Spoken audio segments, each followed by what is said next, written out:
person. When I tell you the accolades that he has, it's just a long list of achievements that he has, and we are very happy that he gave us the time today to be among us, to share with us part of the wisdom that he had learned throughout the years, and he'll be sharing it with us. He's going to share with us a journey to take us to where we're going to be in our future. Something that he invested a lot of his time learning. He also traveled abroad a lot. He was in a Fortune 500 company across the world. He has a wife and he has a daughter, which he adores, and he does a lot of his personal activities with them, especially walking. He enjoys walking very, very much with his wife and his daughter. But he also likes hiking, golfing, and cycling also. So those are just few of things that he enjoys.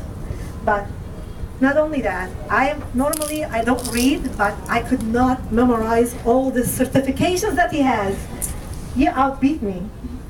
Okay, so he has a certification of sexual assaultment counselor in California. Watch out for that. He holds a Bachelor's of Art in Communication, and he also would emphasizing on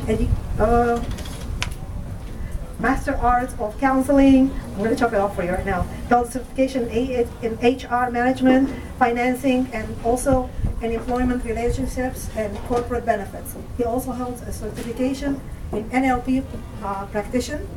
He's got a list of things that he does, which is amazing. So please, I would like you to welcome Eli Latimerlo and have him take it away from here.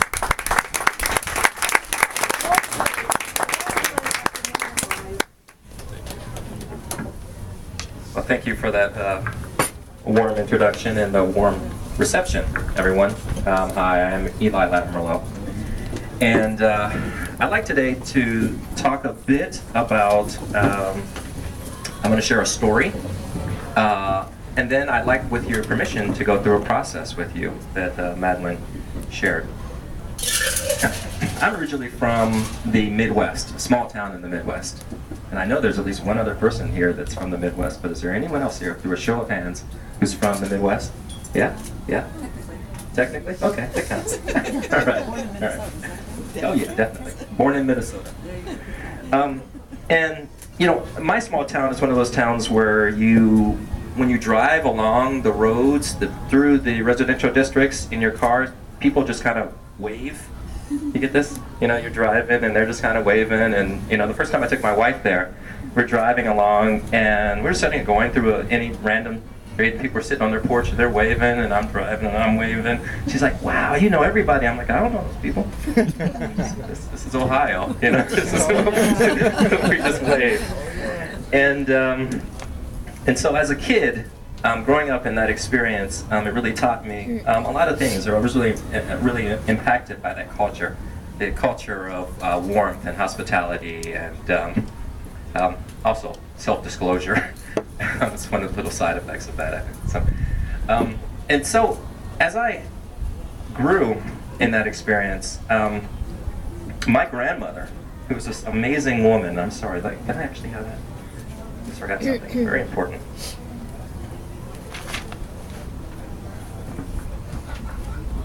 I wanted to share a little something with you all today. This is my grandmother, Matilda West. I'll let you guess who that little guy is. I'm actually going to send those pictures around. And she's my maternal grandmother. It's my mother's mother. And we used to do these sleepovers when I was a kid. And I would go to Grandma's house. And Grandma's house was always buzzing with activity. There were always people coming and going. My grandmother was an incredibly kind woman. She had this smile. You could just get a sense of it, that picture. She had a smile. And I know people say this all the time, that it lights up the room. But my grandmother's smile literally lit up rooms. She'd walk in and there was just something about her that just was so gracious and so kind. And my memories of her were that kindness and that grace and the way that she managed that. And so we would do these sleepovers, and I would be there with her. and we would play spades, and people would be coming and going, and you know, and when we're sitting there, we're playing this card game, and I don't know how old I was when I learned how to play spades, but I tell you, something 40 years later, I can still play spades in my sleep. So what that story is about. But people would be coming and going all day, and she was constantly busy doing things. She'd be moving, she'd be cooking. She was an amazing cook. She'd make these collard greens and these rolls that were, I mean, they were crispy and they were buttery and they were like huge. They're just absolutely to die for. And at some point during the day, my grandmother would come out and she would sit, and her house was very small. She had this chair, and it was one of those old vintage rocking chairs. And I'm an environmentalist, so I know that chair was probably made of something that would now really piss me off. But back then, I mean, we're talking, it was just a beautiful, beautiful piece of workmanship out of, you know, one of those South Carolina beauties. And it had, you know, leather bound and rivets in it. And at some point, my grandmother would come and she would sit in that chair. And when she sat in that chair, everything just came down.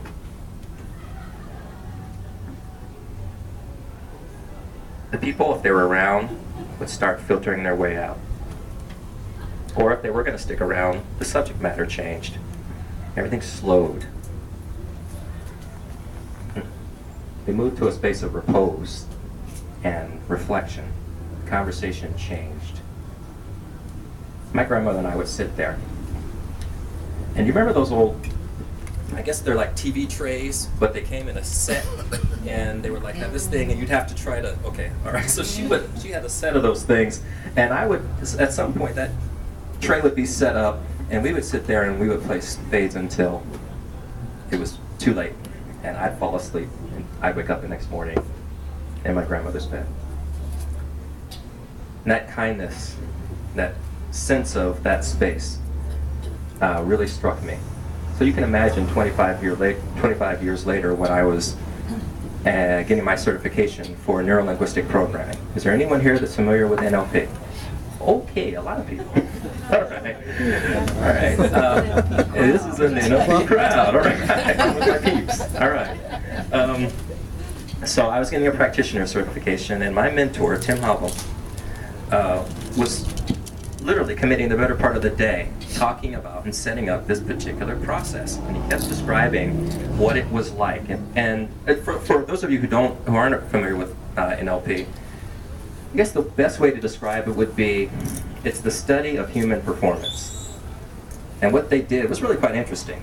And there's some controversy around it, but it's really quite interesting. What they did was they identified thousands of people who were experts in some discipline.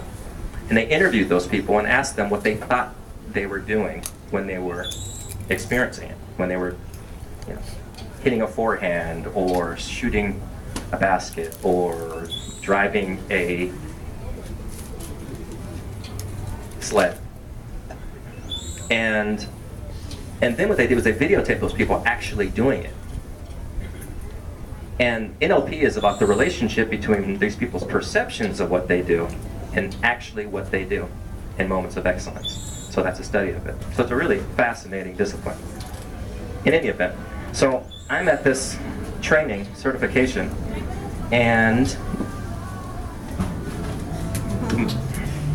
good timing there. And my mentor starts talking about this process. And the process is supposed to be about helping an individual tap into their source of their greatest potential. And he keeps framing this about, you know, it's a tool for projecting out into the future.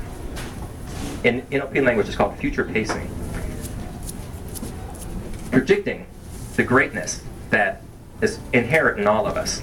It's a tool for processing that, manifesting that, associating deeply into it. So I was really excited by this. And he said it's called the rocking chair meditation. And when he said that, I'm like, huh. And he explained the metaphor of what we're going to go through today, with your permission. And I immediately had that thought, that recollection of sitting in my grandmother